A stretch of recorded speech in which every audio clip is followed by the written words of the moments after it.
Sa isang lumang garahe, abala si Marco sa pag-aayos ng maliit na eroplano na ibinigay sa kanya ng kanyang asawang si Lena bilang regalo ng kaarawan niya.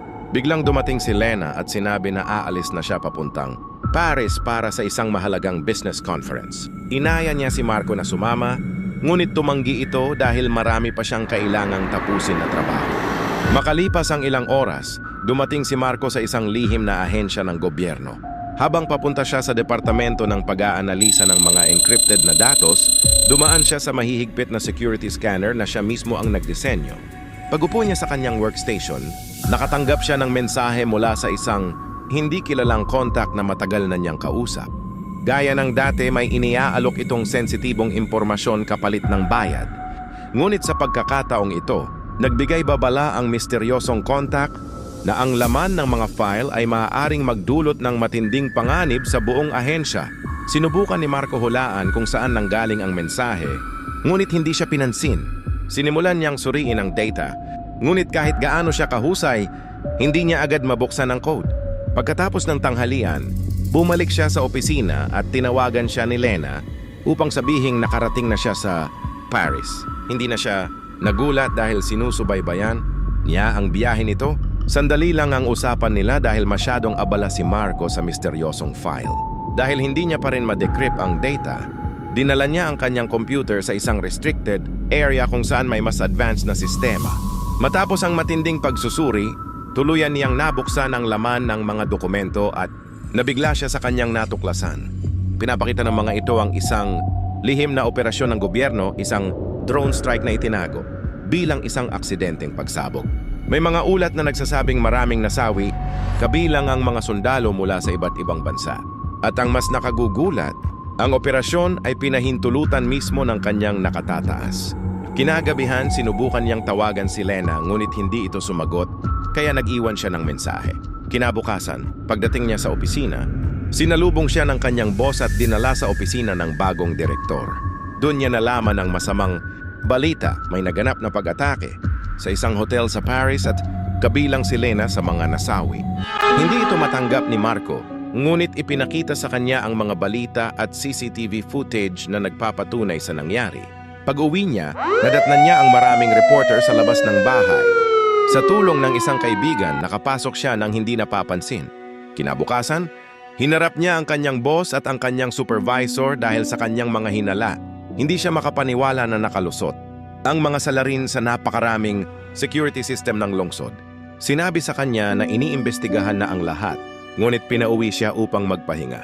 Pagkaraan, pumunta siya sa paliparan upang kunin ang labi ni Lena at ang mga gamit nito. Pagdating sa bahay, binuksan ni Adrian ang maleta at nakita ang regalong binili sa kanya ni Maya. Dahil dito, hindi niya napigilan ang sarili at tuluyang bumagsak sa matinding lungkot. Dahil hindi na niya kayang manatili sa bahay, bumalik siya sa trabaho at ginamit ang isang high-security na computer upang pasukin ang mga CCTV ng hotel at ng mga kalapit na kalsada. Maingat niyang binuo ang pagkakasunod-sunod ng mga pangyayari at ipinakita ito sa kanyang mga pinuno. Lumabas na ninakaw ng 4 na salarin ng isang sasakyan sa East End at pumasok sa hotel sa pamamagitan ng service entrance kung saan maingat nilang inalis ang lahat ng bakas tulad ng fingerprint at DNA. May nakatakda pala silang pulong sa isang kumpanyang mula Indonesia, ngunit nauwi ito sa pagtatalo sa koridor. Sa gitna ng tensyon, nagalit ang isang gwardiya kaya agad nagpaputok ang isa sa mga salarin, ikinasawi ng isang bantay at nag-iwan ng isa pang kritikalang kondisyon. Agad na kumilos ang hotel security at tumawag ng pulis. Sa kagustuhang makatakas, pumasok ang mga salarin sa conference room at kumuha ng mga bihag. Nadamay si Maya dahil tinulungan niyang makatakas ang ilang tao. Gumamit si Adrian ng voice at facial recognition para matukoy ang pagkakakilanlan ng 4 na suspect. Sila ay isang operatiba mula Moscow na si Victor, isang dating miyembro ng espesyal na puwersa ng South Africa na si Leon, isang bayarang sundalo na si Carl, at isang dating intelligence agent na si Erica. Ngunit napansin ni Adrian na tila hindi nagulat ang kanyang mga nakatataas, kaya napagtanto niyang matagal na nilang alam ang lahat. Sinabi sa kanya na inaasikaso na ang sitwasyon at pinayuhan siyang magpatingin sa therapist. Kinabukasan palihim na naglagay si Adrian ng maliit na chip sa kanyang ID badge at nakalusot sa security nang hindi napapansin. Sa kanyang opisina, prinint niya ang lahat ng lihim na dokumento at gumamit ng skimmer sa printer upang makagawa ng digital na kopya. Kinagabihan, pumunta siya sa isang bar at tahimik na nakatitig sa isang lumang jukebox. Sumunod na araw, muli niyang hinarap ang kanyang mga pinuno dala ang mga ebidensya.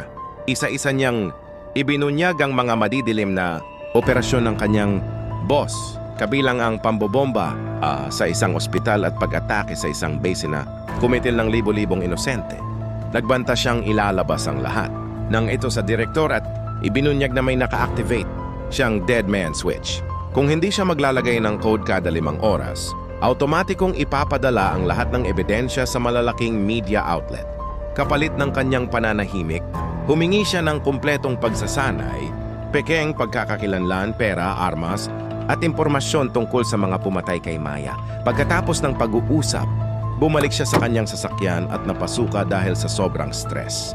Sa opisina, pinagtatalunan ng kanyang mga pinuno kung totoo ba ang kanyang banta. May nagsabing baka bluff lang ito, pero may nagbabala na hindi sila dapat sumugal. Ngunit iginiit ni Caleb na hindi sila maaaring magkamali sa ganitong sitwasyon. Kailangan muna nilang matiyak kung panakot lamang ang banta, kaya hahanapin nila ang pinagmulan nito. Kapag napatunayang walang tunay na panganib, sa kanilang iplanong aksidenteng ipahamak si Charlie habang nasa training ito. Makalipas ang ilang oras, sinuri ni Caleb at ng kanyang grupo kung paano nagawang makopya ni Charlie ang mga sensitibong file. Napag-usapan nila na maaaring gumamit siya ng skimmer, isang paraang hindi uubra sa mismong secure na computer pero pwedeng gawin sa printer. Posibleng ipinasa niya ang mga file sa printer at saka ginamitan ng magnetic strip para makuha ang laman. Sa pagbusisi ng CCTV, nakita nilang bumili si Charlie ng magnetic strip sa isang tindahan. Ngunit nanatiling palaisipan kung paano niya ito naipasok at naipalabas sa gusali ng hindi nahuhuli. Habang iniimbestigahan pa nila, sinaliksik din nila ang bahay ni Charlie at nalaman nilang 2 beses siyang nagpunta sa isang bar. Pinuntahan nila ito at naghanap ng anumang kahina-hinala. Sa ilalim ng jukebox, may nakita silang CD ng isang lumang banda. Nang patugtugin niyon, puro ingay lang ang lumabas, kaya kinuha nila ang mismong CD na iniwan ni Charlie. Samantala, dumating si Charlie sa isang lihim na training facility kung saan sinalubong siya ni Colonel Henderson. Dinala siya sa firing range para subukan ang kanyang abilidad sa pagbaril, ngunit hindi siya ganoon kahusay. Kailangan pa niyang lumapit ng sobra sa target para tamaan. Pero sa paggawa ng mga pampasabog, napakabilis at eksakto ni Charlie na ikinahanga ni Henderson. Sumunod, tinuruan siya ng kanyang bagong pagkakakilanlan. Sinasadya ni Henderson na pahirapan siya, itinutulak, tinatanong, at pinipressure para masanay siyang mag-isip kahit nasa matinding sitwasyon. Sa huli, naihanda na rin ang kanyang mga peking passport. Kinagabihan, pinuntahan siya ni Henderson sa kanyang kwarto at diretsahang sinabi na hindi siya likas na mamamatay tao. Ngunit matigas si Charlie. Gusto niya ng katarungan. Kumuha si Henderson ng baril at iniabot ito sa kanya, saka sinabing itutok ito sa kanyang dibdib. Nanginginig ang kamay ni Charlie, at sa huli ay hindi niya nagawang kalabitin ang gatilyo at ibinaba ang baril. Samantala sa opisina, abala ang mga ahente sa pag-decrypt ng laman ng CD. Makalipas ang ilang oras, natuklasan nilang panlilinlang lamang ang sinasabing dead man switch ni Charlie. Agad nila itong ipinaalam sa kanilang mga nakatataas. Hindi nila alam na lihim silang pinakikinggan ni Charlie. Ang chip na itinago niya sa kanyang ID ay isa palang bug, isang device na ginagamit niya upang masubaybayan ang mga dokumentong ibinigay niya sa kanyang mga pinuno. Agad na tumawag si Moore kay Henderson at iniutos na hulihin si Charlie, ngunit huli na ang lahat, nakatakas na siya. Matapos ang tawag, napansin ni Moore ang device sa mga file at direktang kinausap si Charlie na tinawag itong pagtataksil. Bago sumakay ng eroplano, itinapon ni Adrian ang kanyang earpiece upang mawala ang anumang bakas. Pagdating niya sa London, dumaan siya sa customs at agad nagpatuloy papuntang Paris. Ngunit lumitaw sa sistema ng ahensya ang kanyang peking passport, kaya ipinadala si Colonel Reyes upang habulin siya. Sa Paris, umupa si Adrian ng kwarto sa isang hotel malapit sa isang restaurant kung saan madalas makita si Greta. Hindi nagtagal, dumating si Greta at sinamantala ni Adrian ang pagkakataon para i-track ang kanyang telepono. Buong araw siyang nagbantay sa labas ng gusali nito. hanggang sa makaalis si Greta. Nang may lumabas na residente, palihim siyang sumabay papasok. Gamit ang tutorial mula sa internet, nabuksan niya ang lock ng apartment ni Greta. Agad niyang siniyasat ang loob at kinuhanan ng litrato ang schedule nito. Sa isang drawer, may nakita siyang baril kaya kinuha niya ito bilang paghahanda. Biglang nag-alert ang kanyang tracker. Papalapit na si Greta. Nagmadali siyang magtago sa hagdanan.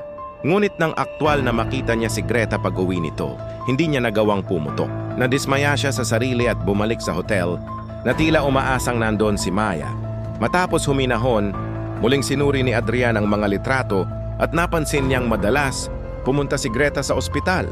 Nang i-check niya ang medical records nito, nalaman niyang may matinding allergy si Greta. Kinabukasan, bumili siya ng maraming bulaklak. Pagkatapos naghintay siya sa isang kafe hanggang sa makita si Greta at sinundan ito papuntang ospital. Habang sumasa ilalim si Greta sa pagsusuri, napansin ng doktor na may problema ang makina kaya lumabas ito upang maghanap ng tulong. Doon pumasok si Adrian na nakadisguise bilang doktor at ikinulong si Greta sa loob ng testing chamber. Nataranta si Greta habang pinupuno ni Adrian ng pollen ang loob. Narinig ng doktor at nurse ang ingay ngunit hindi nila mabuksan ang pinto. Unti-unting nanghina si Greta dahil sa allergy. Sinabi ni Adrian na tutulungan niya ito kung sasabihin nito kung nasaan si Carl, ang taong responsable sa pagkamatay ni Maya. Ngunit hindi makapagsalita si Greta kaya binuksan ni Adrian ang chamber. Bigla siyang itinulak si Greta at nagsimula ang marahas na laban. Nagpatayan sila ng lakas sa loob ng silid, nagbabanggaan sa mga mesa at pintuan. Naglabas ng baril si Adrian, ngunit napigilan siya ni Greta at nakatakas ito. Hinabol niya ito hanggang sa kalsada, ngunit bago pa siya makabaril, nabangga si Greta ng sasakyan. Natulala si Adrian sa nangyari, ngunit pinilit niyang kunin ang telepono ni Greta bago tumakas. Itinapon niya ang suot na lab coat at bumalik sa hotel upang linisin ang dugo at ihanda ang kanyang pagalis. Kinagabihan, pumunta siya sa terminal at bumili ng tiket papuntang Marseille. Hindi nagtagal, nakarating sa ahensya ang balita tungkol sa pagkamatay ni Greta. Ayon sa ulat, tila isa sa kanilang sariling tauhan ang may kagagawan nito. Nang gabing iyon, nagtungo si Charlie sa isang bar at sunod-sunod ang inom para takasan ang bigat ng konsensya dahil sa nangyari kay Gretchen. Sa gitna ng ingay at ilaw, akala niya nakita niya si Sarah na sumasayaw pero nang lapitan niya, ibang babae pala nakahawig lang. Bigla niyang napansin si Henderson na papalapit, kaya agad siyang kinabahan. Dali-dali niyang tinulak ang mga tao para makalabas, saka kumaripas ng takbo sa kalsada hanggang sa makapasok sa isa pang bar. Ngunit hindi siya tinantanan ni Henderson at nasundan pa rin siya roon. Nagmadali si Charlie papunta sa banyo at ikinandado ang pinto. Wala siyang nakitang ibang labasan, kaya napilitan siyang lumabas. Lumapit siya kay Henderson na parang walang nangyari at doon niya nalaman na natunton siya gamit ang phone ni Gretchen.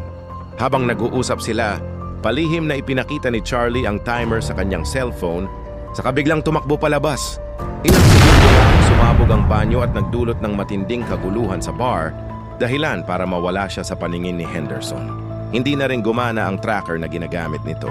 Kinabukasan, nakipag-ugnayan si Charlie kay Inquilin upang humingi ng tulong at agad siyang sumakay ng cargo plane papuntang Turkey.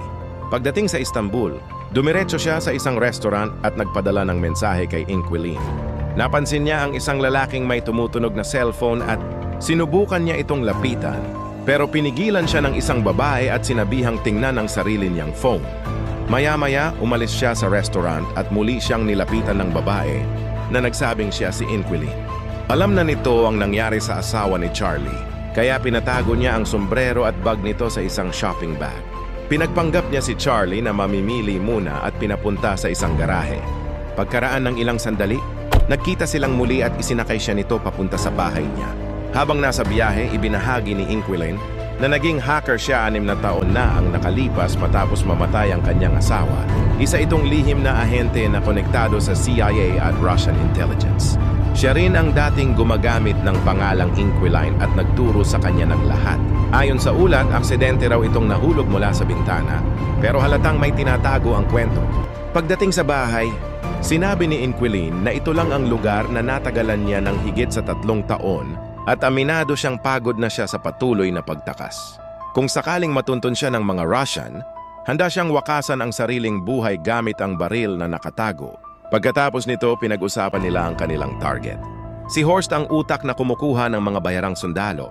Si Lawrence naman ay isang kilalang arms dealer, kaya nag-alok si Inquilin na magpanggap bilang nagbebenta ng armas upang makalapit dito.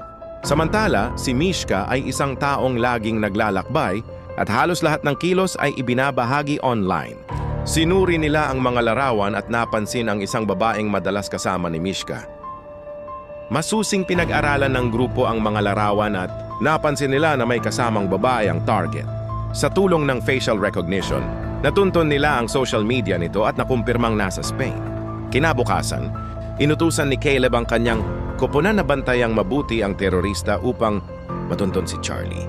Samantala, kinausap ni O'Brien si Moore at iginiit na tigilan na nito ang pagsasagawa ng mga lihim na operasyon nang wala ang kanyang pahintulot. Ngunit tila sanay na si Moore sa ganitong usapan, kaya kalmado niyang sinabing buo pa rin ang suporta niya rito kahit hindi siya susunod. Paglabas ng pulong, agad nakatanggap si O'Brien ng larawan ni Henderson na nasa Spain. Nang makumpirmang si Moore ang nagpadala rito, nagpasya siyang magpadala rin ng sarili niyang ahente upang sundan ito. Sa kabilang banda, natuntun nina Charlie at Inquilin si Mishka sa pamamagitan ng pagpasok sa security system ng isang hotel. Hindi nagtagal, lumipad si Charlie papuntang Madrid at tumuloy sa parehong hotel. Doon niya natuklasan ang kakaibang ugali ni Mishka. Madalas, itong lumangoy sa isang pool na nagdurugtong sa dalawang gusali sa itaas. Habang pinaplano niya ang susunod na hakbang, palihim naman siyang sinusundan ni Henderson sa paligid. Kinabukasan, lihim na gumawa si Charlie ng isang espesyal na aparato at itinago ito sa loob ng hotel. Pagkatapos, sinundan niya si Mishka hanggang sa bar. Nang hindi namamalayang naroon din si Henderson. Habang nagmamasid, napansin ni Charlie ang isang lalaking kahina-hinala. Bigla niyang naalala na nakita na niya ito dati, senyales na may sumusunod sa kanya. Agad niyang ipinaalam ito kay Inquilin na mabilis na kinilala ang lalaki bilang isang ahente ng CIA. Nakita rin ito si Henderson sa mga kamera at pinayuhan si Charlie na umatras na, ngunit mas pinili niyang ituloy ang plano. Nang pumunta si Mishka sa pool, hinarap siya ni Charlie at pilit kinuhanan ng impormasyon tungkol kay Horst. Nagbanta siyang gigibay ng pool kapag hindi ito nagsalita. Hindi naniwala si Mishka at tumakas sa pamamagitan ng paglangoy, ngunit pinindot ni Charlie ang aparato. Unti-unting nag-crack ang salamin. Sa kabila ng desperadong paglangoy ni Mishka, bumigay ang salamin at tuluyang bumagsak siya kasabay ng rumaragos ang tubig sa baba ng kalye. Kaagad na nagbabala si Inquilin na papalapit na ang mga ahente, kaya tinulungan niya si Charlie na makatakas. Nagsimula ang matinding habulan. Halos mahuli na siya ni Henderson, ngunit biglang sumulpot ang isa pang ahente at inatake ito. Nauwi sa marahas na laban ng dalawa sa loob ng laundry. Tahimik na nasaksihan ni Charlie ang kanilang brutal na labanan, nagbabatuhan ng katawan, nagsasapakan hanggang sa isupsup ni Henderson ang ulo ng kalaban sa washing machine. Kahit na baril siya, nagawa pa niyang maagaw ang baril at patumbahin ang kalaban. Sandaling nag-alinlangan si Charlie kung makikialam, pero pinaalalahanan siya ni Inquilin na tumakas na. Biglang bumunot ng baril ang ahente at pinaputukan si Henderson, pero mabilis itong nakabawi, inagaw ang armas at gumanti ng putok. Pagpasok ni Charlie, nag-alangan siyang sumali sa gulo, ngunit agad siyang pinigilan ni Inquilin at pinatakbo palayo. Kinabukasan, ipinatawag ni O'Brien si Moore at kinompronta tungkol kay Charlie. Ipinaliwanag ni Moore na nakalib ito dahil sa personal na trahedya, ngunit bago siya tuluyang paalisin, ipinakita ni O'Brien na may hawak siyang video mula sa hotel. Samantala, sinusuri rin nina Caleb ang parehong video at napansin nilang hindi nag-iisa si Charlie sa pangyayari. Sinundan nila ang mga nakatagong mensahe ni Charlie hanggang sa matunto ng komunikasyon kay Inquilin. Sa masusing investigasyon, natuklasan nilang ang pangalang iyon ay dating pag-aari ng isang patay na ahente, kaya't pinaghinalaan nilang ang asawa nito ang gumagamit ngayon. Nang gabing iyon, nanatili sina Charlie at Inquilin na magkatabi para sa seguridad. Ngunit hindi nagtagal, nagising sila sa ingay ng mga alagang ibon ni Inquilin. Sa mga monitor, nakita nila ang paparating na grupo ng mga ahente. Agad silang dumaan sa isang lihim na lagusan sa loob ng pader. Habang tumatakas, napansin ni Charlie ang isang drone na nagbabantay sa himpapawid. Sa pamamagitan ng paglipat sa ibang gusali ng palihim, Nakaiwas sila at nakaalis bago pa man salakayin ang kanilang pinanggalingan. Pagdating ng mga ahente, wala na silang nakuha dahil automatikong nabura ang lahat ng datos. Samantala, patuloy na tumakbo sina Charlie hanggang sa marating ang sasakyan ni Inquilin sa tabing dagat, ngunit natuntun pa rin sila ng drone. Hindi nagtagal. Hinabol sila ng mga ahente habang walang tigil ang putukan kahit sa pamamagitan ng bangka. Sa haba ng habulan, tuluyang nasira ang sasakyan at napahinto. Malubhang nasugatan si Inquilin. Walang ibang magawa si Charlie, kundi ilipat siya sa kabilang upuan at siya na ang magmaneho upang makalayo. Sa huli, nakatakas din siya. Iniwan ang sasakyan sa isang garahe at nagbigay ng huling paalam kay Inquilin. Kinabukasan, nakipag-ugnayan si Charlie kay Lawrence gamit ang ibang pagkakakilanlan bilang arms dealer para maitaguyod ang isang pagkikita. Matapos maghanda ng bagong kagamitan, bumiyahe siya patungong Romania. Doon sa isang abandonadong gusali, gumawa siya ng peking video gamit ang kanyang mukha at inatake ang isang security system sa Berlin. Dahil dito nalinlang ang CIA at inakala nilang nasa Berlin siya. Pagdating ni Lawrence, napansin niya ang isang teleponong tumutunog sa isang upuan. Sinabihan siya ni Charlie na silipin ang isang kahon at dito niya nakita ang maraming pampasabog. Binalaan siya na kapag gumalaw siya, sasabog ang mga ito. Habang napapansin ni Lawrence ang larawan ni Sarah sa loob ng kahon, biglang lumitaw si Charlie sa kanyang likuran. Tinanong niya ang kinaroroonan ni Horst at sinabi na maaari niyang i-deactivate ang mga bomba kung makikipagtulungan si Lawrence. Ay pinaliwanag naman ni Lawrence na si Horst ay madalas nasa mga tubig ng Russia at tumatanggap ng kargamento sa isang pantalan sa Baltic. Tinanong pa ni Charlie kung paano niya makukontak si Horst at sinabi ni Lawrence na dumadaan lamang ito sa mga lihim na mensahe mula sa kanyang mga tauhan. Ang lahat ng detalye ay nasa kanyang telepono na agad niyang itinapon sa sahig. Kinuha ni Charlie ang telepono at umalis habang naririnig ang pagsabog na ikinamatay ni Lawrence sa kabilang silid. Pagkaraan, nalaman ng CIA ang pagkamatay ni Lawrence sa Romania at napagtanto nilang nalinlang sila ng mga peking video. Sa isang hotel sa Russia, nagkaroon ng guni-guni si Charlie tungkol kay Sarah at binuksan ang isang regalong naiwan sa kanya. Isa itong puzzle na mabilis niyang nalutas at may nakatagong mensaheng puno ng damdamin mula sa kanyang asawa. Kinabukasan, nagtungo siya sa pantalan at nakakita ng kahina-hinalang sasakyan na ipinadala niya ang code sa mga tauhan ni Horst at napansin niyang may lalaking nagche-check ng kanyang telepono. Sinundan niya ito at kinuhanan ng larawan ng bangkang ginagamit nito bago umalis. Matapos bumili ng ilang kagamitan, bumalik si Charlie sa hotel at tinukoy ang yate sa pamamagitan ng rehistro ng bangka. Pinag-aralan din niya ang mga posibleng rutang dagat na dadaanan ni Horst kinaumagahan. Lumapit siya sa yate ngunit bigla siyang inatake mula sa likuran at nawalan ng malay, dahilan para mabitawan niya ang puzzle ni Sarah. Dinala si Charlie sa yate at doon niya sa wakas nakaharap si Horst na nakakita rin ng bombang naiwan ni Charlie.